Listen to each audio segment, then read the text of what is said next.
Welcome, everyone, to Season 2 of Murder in Stratton County. The mystery saga continues, with even more murder, mischief, and mayhem. Written by Elizabeth Spoon and Rylan Mason.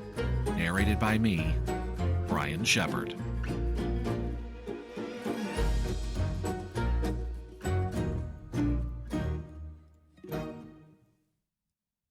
Episode 9. Political Fallout.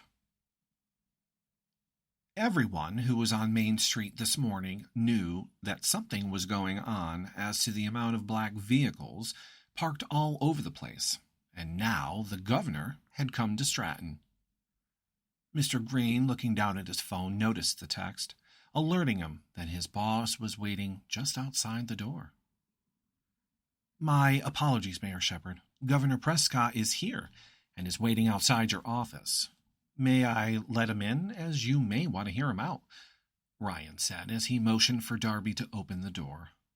Jordan was quick to look at Brian, who, for the moment, was stunned.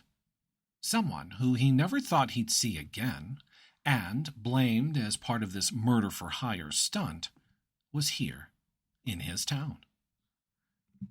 As soon as Darby opened the door, Governor Prescott waltzed in, stopping as soon as his eyes landed on his son, Jordan. Silence fell in the room for what seemed like minutes. "Hello, Richard. Welcome to Stratton," Brian said while sitting behind his desk. Prescott just stared at Brian for a moment before taking a seat next to Director Winchester. "Thank you, Brian. I have been informed of the situation here in your town, and I'm sorry to hear most have been friends and those who lived here in town. I've spoken to Director Winchester, and I can assure you I am in no way involved, and I'm here to assist in any way I can." "Really, Father? You would help us?" "Don't be a fool, Jordan. This is a political fallout waiting to happen now that I'm involved. The killer must be found. I find it hard to believe that your Sheriff Ratchet here has come up empty-handed. No leads, no suspects, nothing. Just dead bodies." "Now, wait just a minute." Sheriff Ratchet was cut off. No more waiting, I'm afraid. I am ordering that the town of Stratton be placed under a curfew, effective immediately. I have also ordered that all roads leading in and out of Stratton be guarded. The National Guard, along with the FBI, will comb this town until he or she is found. I have also appointed a new district judge who will be arriving later today. So, after I lose to you in the election, you still manage to swoop in and take control.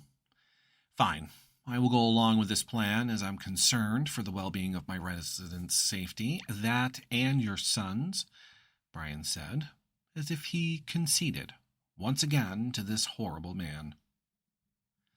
News traveled very fast after the meeting. The curfew was for 5 p.m. All shops and restaurants on the main street would close. Travel was limited to outside workers, as you would be stopped at the checkpoint by the National Guard. This, of course, put a damper on the town. Alice and most of the townspeople agreed, for safety, to follow the mayor's instructions. Shep, on the other hand, was not too happy. "This, to me, feels like martial law," he said as he and Alice began to clean up from the lunch rush. Alice just rolled her eyes as she wiped her tables. Tabitha had already left for the day, as her kids seemed to be ganging up on her husband. Well, that's what the text said anyways. "Shep, it's not martial law. Brian is only looking out for everyone, and the governor recommended it. I'm sure Brian is not liking this. I just hate all these agents snooping around my property and watching my every move. I feel like a suspect or something." "You need to stop watching those shows. You're getting paranoid, Shep." "You're fine. I just pretend they're not there. Besides, now we have more mouths to feed." Alice ended with a cheesy smile. "I just hope they catch whoever killed our friends," before more of them die? Shep said as he just stared out the front window. It was starting to rain. Shep drove home, and Alice locked up and headed up the stairs to her own place and checked on her cat. Change of clothes and off to bed, maybe to read a book. An early start for breakfast tomorrow. Stuffed French toast with strawberries and cream was on the menu.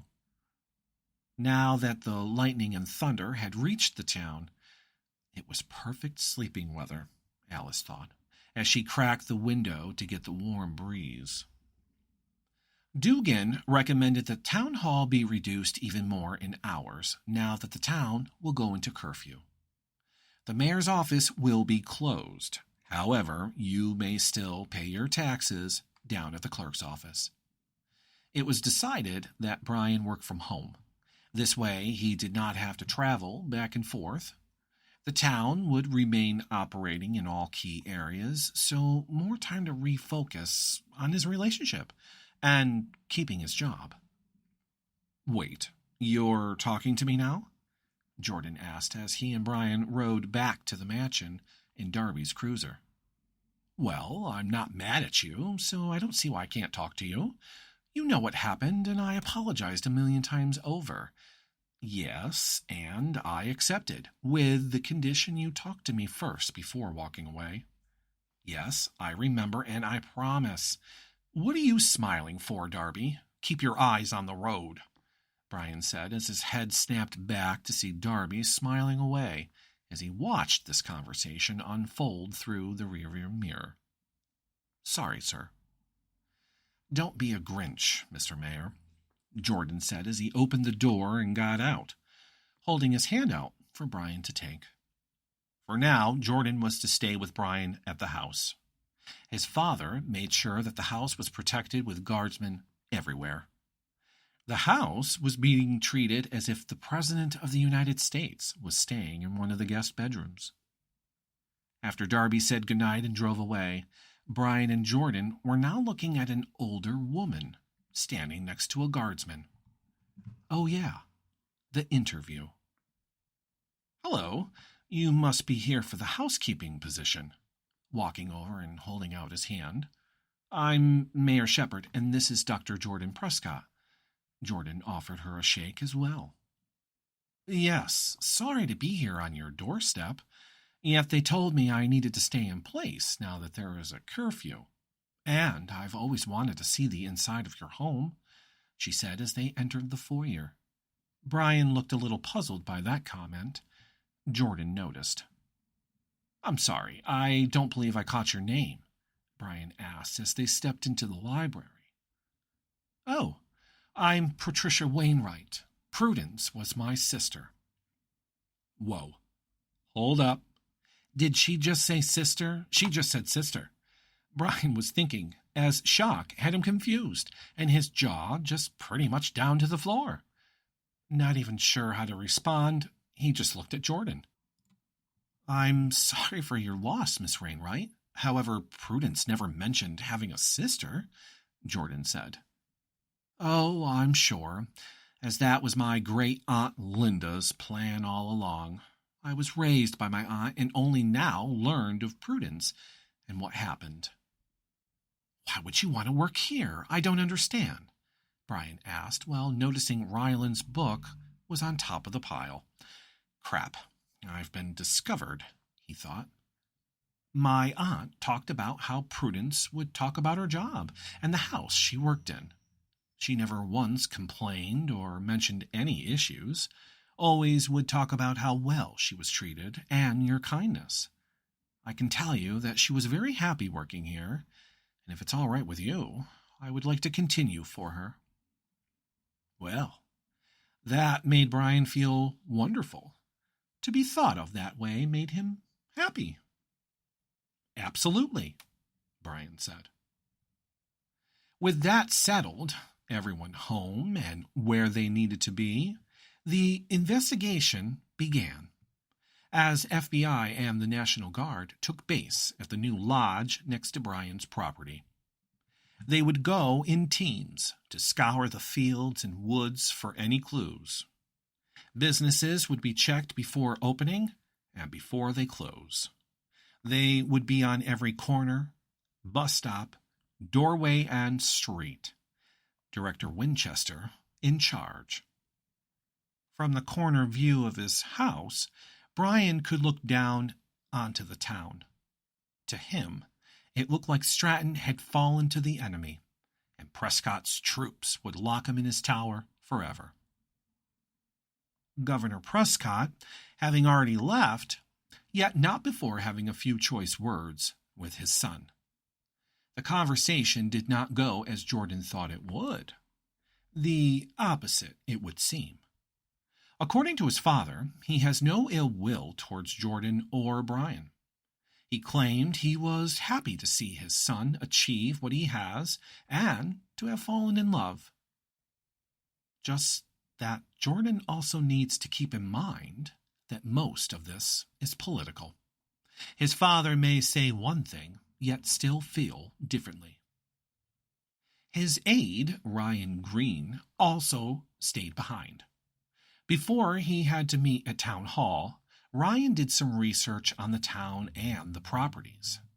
He has always had an eye for older Victorian-style houses. The bigger and creepier, the better. Gemma Mint Realty had been listed when he looked online. It seemed she had condos and one other property for sale in Stratton. One had just sold. Barton Hill Farm was situated on 50 acres with a 7-bedroom Victorian house with its Gothic Revival-looking trim. The house sits about 20 feet into the woods.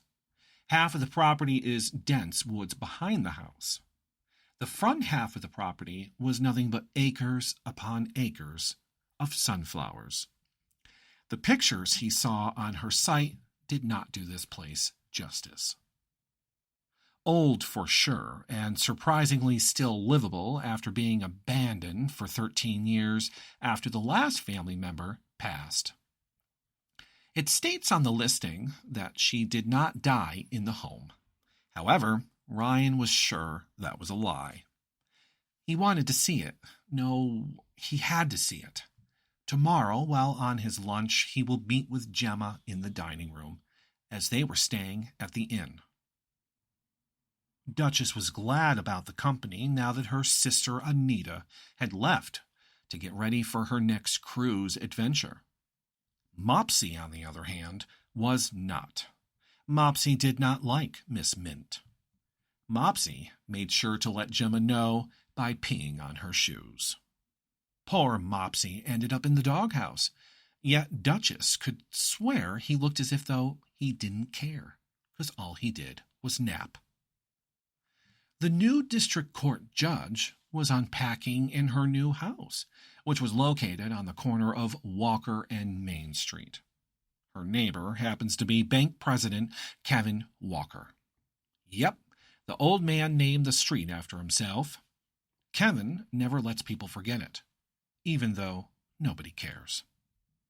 Judge Stephanie Wallencheck would meet with the mayor in the morning at the courthouse. And boy, was she excited to get her hands dirty. She was also a fan of the architectural history of the building. She was also hoping that this would smoke out the killer, finally closing this horrible chapter in the town's history. Time would tell. Thanks for listening to another episode of Murder in Stratton County. Until next time, an R. Mason Media production, 2023.